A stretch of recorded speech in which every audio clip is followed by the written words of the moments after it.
Valentine's Day is here, and it always gets me thinking about how back in the day, networks would try to pull off some sort of love-themed marathon to celebrate the holiday. Well, that and spending time with my wife, too. But cartoons were there for me before my significant other, so I thought it would be a nice love letter to the shows that I love by talking about some of the best episodes dedicated to Valentine's Day. And I've got some great episodes here, but oh my god, the episode I've put down as my number one is so wild and out of pocket, it made me want to go and rewatch the whole show because it must be so much better than my dumb kid brain even realized. Let me know which Valentine's Day episode comes to mind for you in the comments, and let's dive into my first pick. American Dragon, Jake Long, Love Cruise. Hot damn, this video had me watching an assortment of shows I'm nostalgic for, but I love how some of these theme songs are still heavily embedded into my soul. I busted out into the entire Jake Long opening with the show when I watched it. He's cool, he's hot like the frozen sun. He's young and fast, he's the chosen one. He's the American Dragon. No baby, we're not bragging. He's the American Dragon. And it was a TV show on the Disney Channel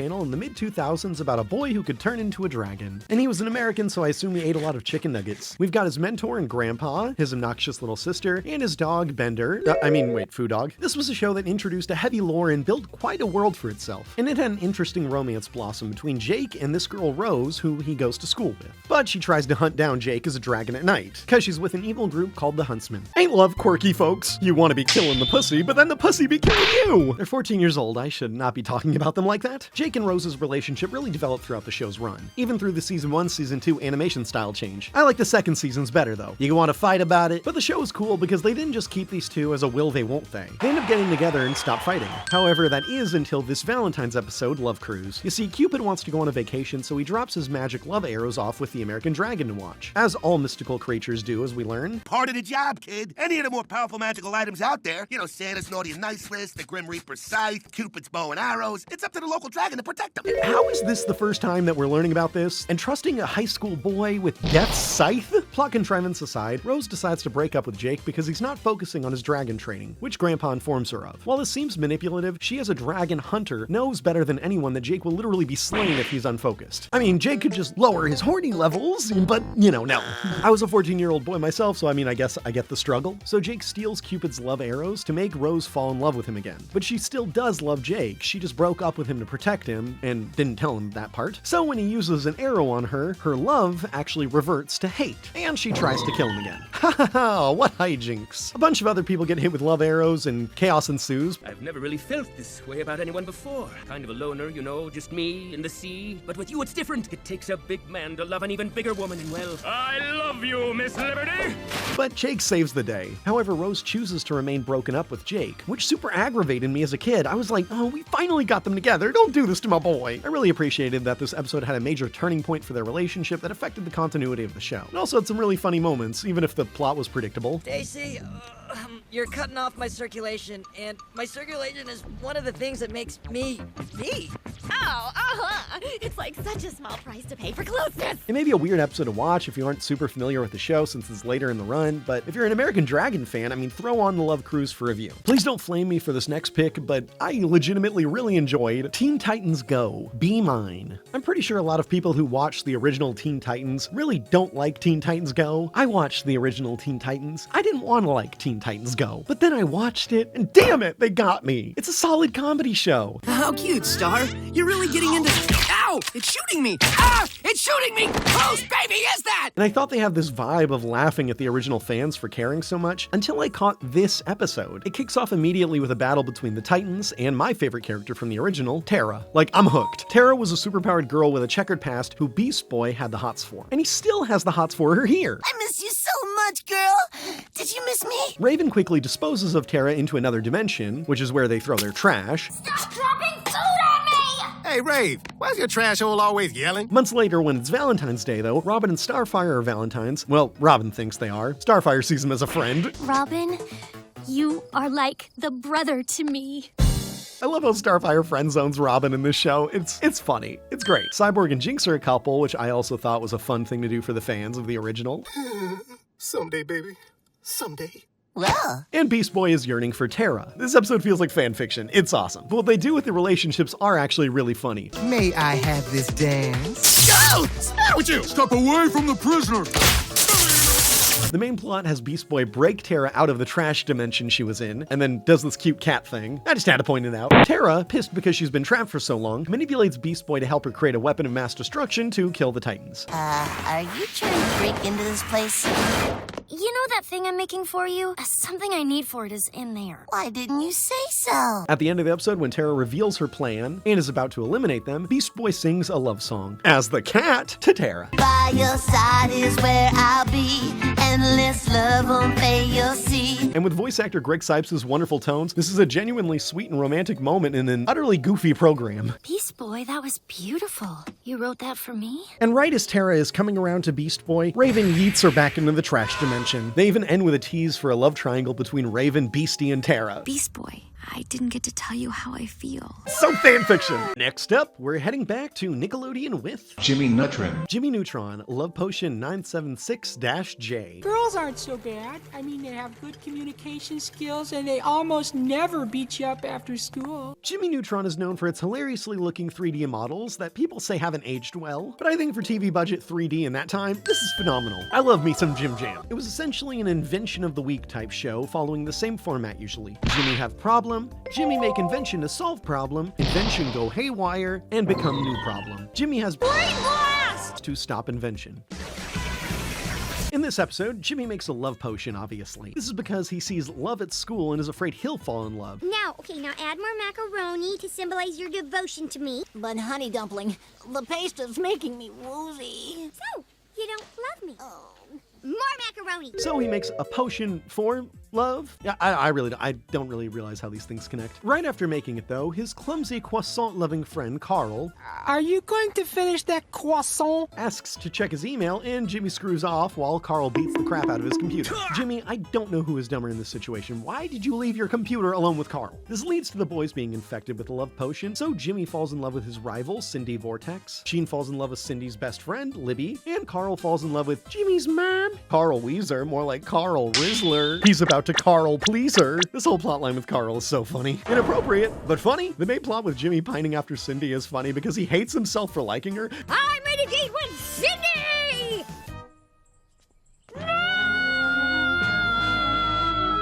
And she acts so aggressive towards Jimmy's advances, but finds them sweet nevertheless. They almost get together at the very end of the episode until Jimmy realizes the love potion blunder, and he fixes them. The real special part here is the Sheen and Libby plot. Sheen's a dork for this comic book character Ultralord, and Libby is the cool girl at school, so they're a random couple. But Libby genuinely finds Sheen endearing and says he's cute. And after the potion wears off, Sheen and Libby still have feelings for each other.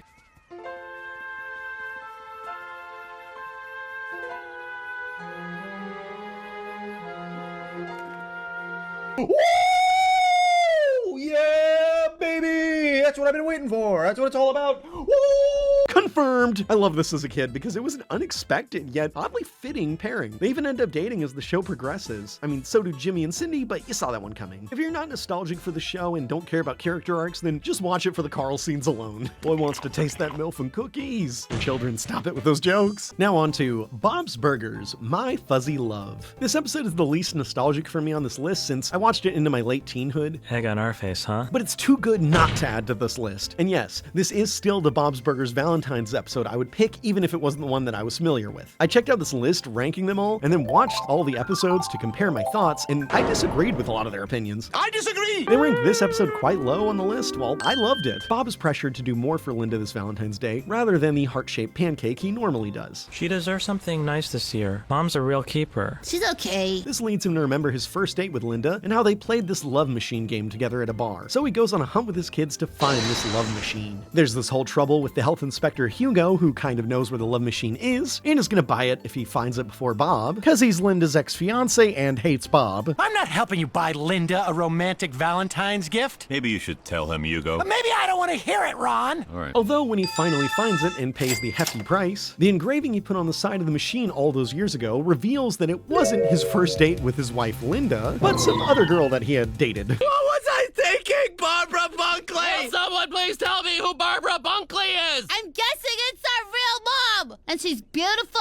and sporty. This twist caught me off guard and elicited funny responses from every character around. Without any time to do anything else special, Bob has to admit to Linda what happened. And she actually finds it heartwarming that Bob loves her so much that he's literally rewriting his memories with other women to be about her. And the B-plot of the episode is that Linda hosts a speed dating event at the restaurant, and these scenes were highly amusing as well. And if you women can handle my baggage, then you can fly with me. But bring a sick bag, because it's going to be a real bumpy ride. Clean up, aisle my panties. No! A humorous and touching Valentine's episode. Very good. And now for this next episode, I'm calling in a friend to help out. Take it away, it's Scooter1. When it comes to nostalgia Valentine's Day episodes, Billy and Mandy's has to be up there for me. I could not pass up this opportunity to finally start talking about one of my favorite cartoons growing up. You could just never go on with Billy and Mandy. It's such a great show. And this episode is no different. It starts off with Nurgle Jr. writing in his diary about pain with his emo eyes, and Principal Good Vibe notices him brooding back there, so he goes and tells him, yo, get out there, the dance is coming up, what are you doing just sitting here? The whole point of the dance is for you to be sociable and go get rejected, so go get rejected. And almost like it was on cue, Erwin pops up and starts talking about rejection and his plan to get Mandy. He's gonna ask her too many times to the point where it'll probably wear her down a little bit. And in my personal experience, normally HR is called when you do that. But the principal gets Erwin the task to show Junior the ropes and try to teach him how to woo the ladies. So he goes with Erwin on this magical journey. Erwin explains to him what love is to him, shows him this big heart he's going to give to Mandy, and at the moment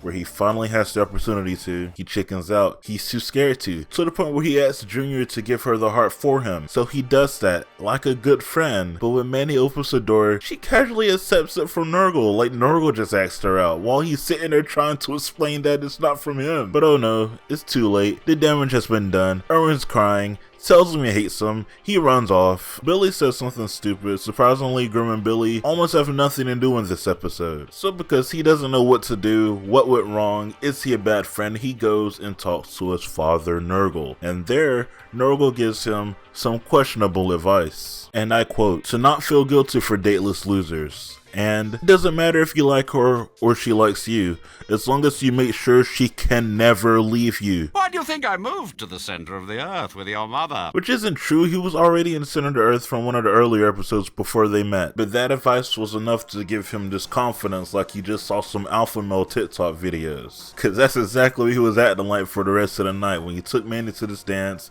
he's looking left and right, yelling at people for even glazing their eyes at her, threatening them. Don't you look at my woman. This is my woman. And it's like, yo dude, chill out, please calm down. It's to the point where he goes to get some punch for her, but in that same time frame, Erwin goes over there and starts trying to woo Mandy himself. Junior ends up seeing it. They have a little fight, but the fight does just consist of them throwing punch back and forth to each other. But hey, the Kool-Aid Man's there. Oh, I thought he only showed up in Family Guy. But once the fight's over, Mandy reveals her secret plan. She knew this was gonna happen all along, and she did it all to ruin the Valentine's Day dance. Because if she can have a good Valentine's Day, nobody can. Okay, you mean you could have just had fun at the dance, I think. I don't know. And so the episode ended with Junior and Erwin dancing the night away very sadly. I'm not one to toot my own horn, but I feel like this is probably the best Valentine's Day episode. Maybe second place next to SpongeBob, but you know, that's semantics. Thanks, dude, and be sure to check out It's Scooter1's channel. He talks about animation, and especially adult animation too, and other cool stuff. So seriously, check out his channel, link below. And next on the list, we have Kim Possible, The Cupid Effect. Make way! Big fans coming through! Hey! Watch your dress! Man, some of these girls are bossy. Man, Disney was leading the pack with these action teen animated shows when I was growing up. First Jake Long, and now I'm talking about the legendary Kim Possible. Call me, beat me, when you want to reach me, it's okay. For any uncultured swine watching that don't know this, Kim Possible was a show about a high school teenage girl named Kim Possible who saved the world as well. It wasn't a secret or anything, she was just kind of different like that. This Mary Sue at least had her incompetent best friend and sidekick Ron Stoppable to weigh her down. He constantly seemed more like a liability on the majority of missions, so I was confused why she insisted on getting her way less capable friend in these life-threatening situations. But wacky comedy, I guess. I do like this show. It's just definitely fun to think about it with a more adult perspective. Kim and Ron are also accompanied by Rufus, Ron's pet naked mole rat. Rufus!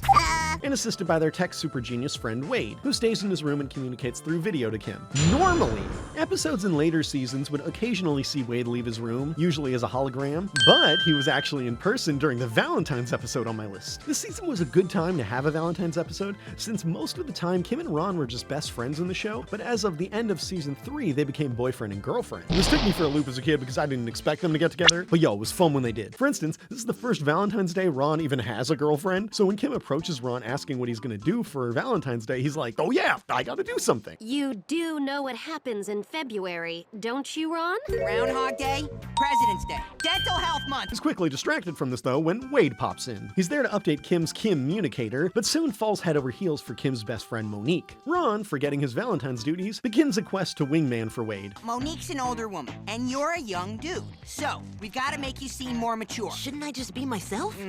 That only works in cartoons. After some attempts, it's clear Monique isn't interested though. So Wade, being a super genius, I bet you can see where this is going, he pulls a Jimmy Neutron and invents something to help him that will ultimately cause chaos. It's not a love potion though, but essentially a love mind control ray. Okay, it's a device that makes girls fall in love with me. I invented it. What?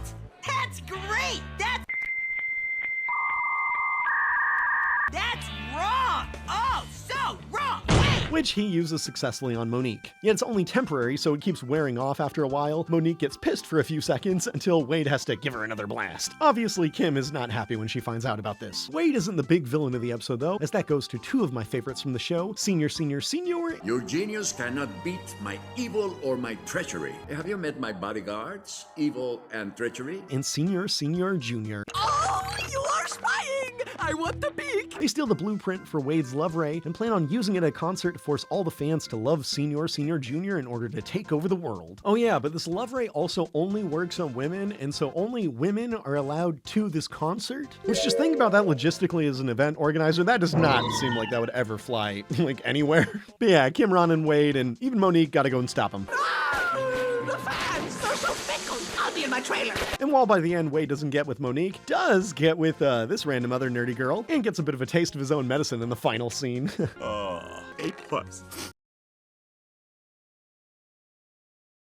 Let's all thank Canada for this next episode, because we're going with 16, Stupid Over Cupid. What could you possibly want with me? I'm into chicks! Well, this is a Canadian show. It got played on Cartoon Network back in the day, and I loved it. Obviously, being called 16, it was meant for a more teen audience, and you can tell. There was some more edgier curse words you wouldn't usually hear on the network. There was like making out, even like censored nudity at times. I'm all here for it. And it was a pretty simple concept for a show. It's about 6 teens who are 16 and spend all their time at the mall after school. I could explain who they all are, but I mean, you can just tell kind of by looking at their character designs. The show is so supreme though, it really does deserve its own video. So obviously they weren't going to mess up with a love-focused episode. Their group of main characters always allowed for the show to juggle a lot of different subplots with the main plot, especially here in Stupid Over Cupid. Like, we start off with Jude, who works at this restaurant called Stick It, getting inspired by Jonesy to sell meat bouquets, or meat heart boxes instead of boxes of chocolate. It's the other chocolate. Pork. It's a new trending candy. Jen and Caitlin, being the more self-conscious of the girls, are confused as to why they can't find dates, and get more desperate and desperate as the episode goes on, leading them to kinda go crazy and just spend Valentine's Day with a cardboard standee.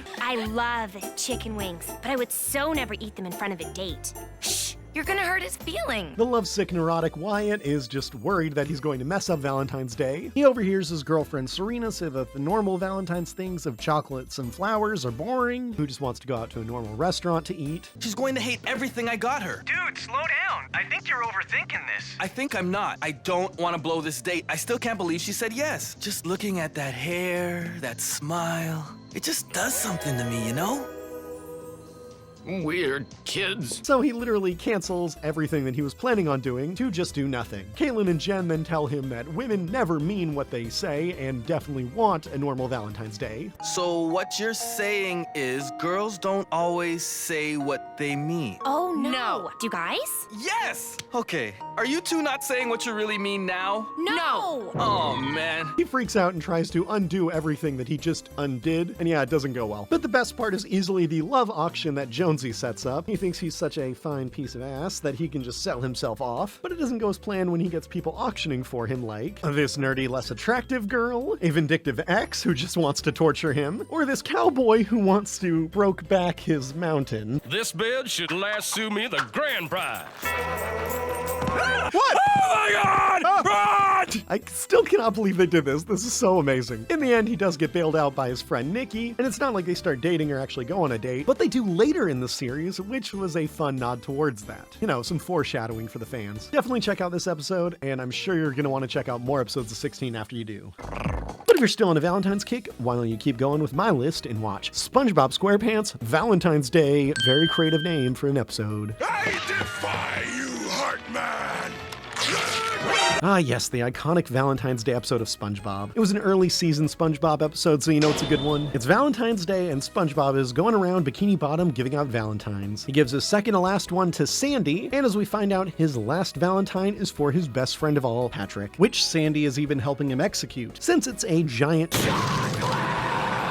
hot air balloon. SpongeBob's plan is to take Patrick to Glove World and then have Sandy fly the balloon in to surprise him. Patrick is thrilled. Mission accomplished. When SpongeBob goes to meet up with Patrick, he gets him all hyped up and excited for what gift is coming for him. Is it ready now? Not yet. How about now? Do you want to ruin the surprise? Yes! Patrick, being the man-child that he is, grows so hyped up that he is impatient. Like, he's so excited to get the gift, he thinks a quarter at some point is the gift, and is excited for that. Here, why don't you take this quarter and... Oh my gosh, a quarter! I've always wanted a quarter! Not the quarter. So when SpongeBob hears word from Sandy that there's actually problems as scallops are attacking the balloon, she says to go to Plan B. SpongeBob is sweating now because he actually doesn't have a Plan B, and now Patrick is all hyped up for nothing. So eventually SpongeBob just lies and says that the big gift was a handshake all along. A handshake, a friendly handshake. A handshake? That's the big gift? You got me a handshake? A friendly handshake. And Patrick turns into the biggest depressed grump you've ever seen, which I don't get why. He was excited for a quarter a moment ago. Patrick isn't fully pissed off though until a bunch of other people come up to SpongeBob and thank him for the gift that he gave them. Thanks for the bike.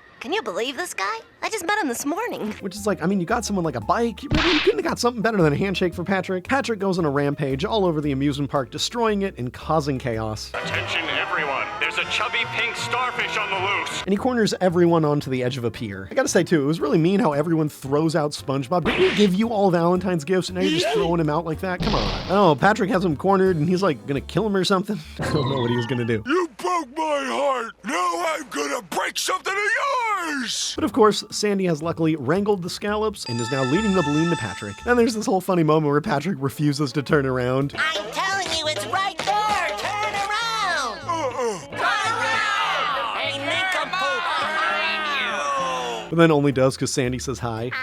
Patrick takes one bite of the balloon and it explodes, ruining the whole thing. And Patrick says, "Oh, SpongeBob, you didn't have to give me anything." Oh, I hate you, Patrick. But I love this episode, especially as this next one on my list, coming in from The Simpsons, I Love Lisa. I guess I lied about saying the Bob's Burgers episode was the least nostalgic for me, because I actually hadn't seen this episode at all before I started making this list. I just didn't catch a lot of The Simpsons growing up, sorry. But as I've been watching the earlier seasons, I get the hype for the show. It is seriously well written at times, like in this Valentine's episode. Literally, the first joke in the episode made me laugh out loud, so I knew I was in for something great. Doing the Monster Mash with you on this beautiful Valentine's Day. You played the wrong record, didn't you? Why are you doing this to me? That's why it's so high up on my list, too. In this episode, obviously, it's Valentine's Day at Springfield Elementary, and kids are giving out Valentine's Day cards, but no one wants to give one to the strange Ralph Wiggum. So, feeling a little guilty and wanting to be nice, Lisa Simpson decides to give him one.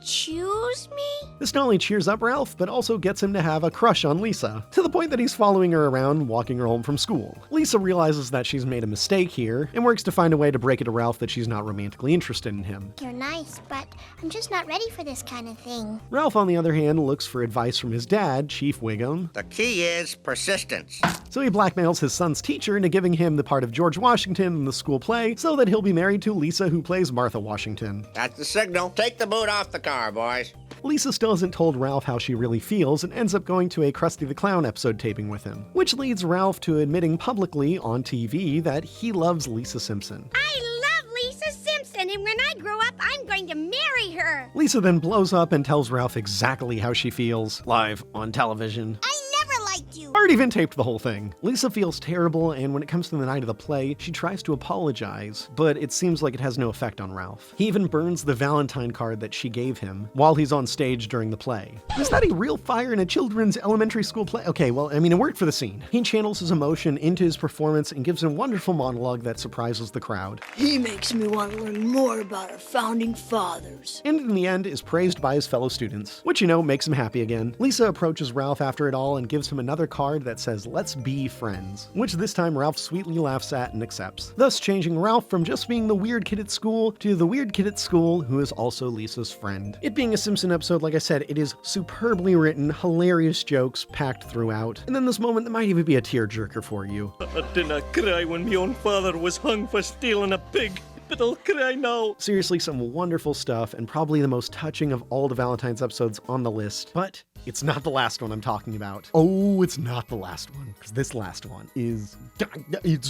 I'm surprised. I'm surprised this is made. We need to talk about the Proud Family episode, I Love You, Penny Proud. The Proud Family is another Disney Channel cartoon about a Black American family, mainly the daughter Penny Proud. She has an overbearing yet kind of incompetent father, a sweet and smarter mother, a wacky grandma named Sugar Mama, 2 baby siblings, and a nice group of friends. I remember liking the show when I was a kid. I caught all of it, even the movie, but like after watching this episode and a few more, I don't remember watching this show as a kid, because a lot of these jokes had to have gone over my head. I was thinking more like Shaft, because you know it's my duty to please that Ziggy. I'm just talking about Shaft. I'm just talking about Shaft. What? And oh my god, this episode does not go where you think it's gonna go. All right, so in I Love You, Penny Proud, someone is graffitiing over the school pictures of Penny, love proclamations to her. Penny actually thinks it's pretty sweet and cool, but then is until her and her friends get called into the principal's office, or assistant principal, whoever this guy is, and get disciplined for the graffiti, even though it's not their fault. This leads Penny and the gang to try to catch the criminal, and they do. And at this point, I thought it was going to be this kid Bebo who like had a crush on Penny back in the show, but no, it was not him. It was this kid, Johnny McBride, who is a wheelchair-bound boy, and he does have the hots for Penny. The kids turn Johnny in, but when Johnny is called in for his discipline, he's basically given a slap on the wrist when all the other kids were threatened with suspension, which made everyone raise an eyebrow. Penny tries to confront Johnny, but it turns into him admitting his feelings for her, and she, feeling in an awkward position, decides to accept being his girlfriend, even though she admits later that she didn't really want to, mostly just because she doesn't really know the guy. So right, I feel like I knew where the episode was going at this point, but again, I was wrong.